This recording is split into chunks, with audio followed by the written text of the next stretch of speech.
আজকের ভিডিওতে দেখাবো বল্লার শাক নিয়ে কিছু কথা। বর্তমান পরিস্থিতিতে ওরকম বল্লার শাক আশেপাশে দেখা যায় না।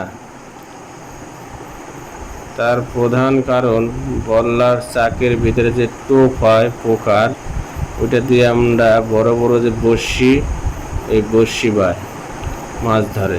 এই জন্য বল্লার শাক ওরকম মেলে না, ছোটোখাটো যাই হয় তা ভেঙে ফেলে। এই জন্য বল্লার শাক বুঝতে হবে যে ওদের চাক বান্ধার কিছু সুযোগ দিতে হবে, তাহলে আপনি ভাঙতে পারবেন। যদি সুযোগ না দেন তাহলে ভাঙতে পারবেন না। আগে সুযোগ দেন, পরে ভাঙেন। এই জন্য আমি বলবো ছোটোখাটো বল্লার চাক আমরা যাতে না ভাঙি। এই জন্য বল্লাকে আগে সুযোগ দিতে হবে টোপ বানানো, তারপরে ভাঙতে হবে। তাই আমরা ছোটো করে টোপ যাতে না ভাঙি।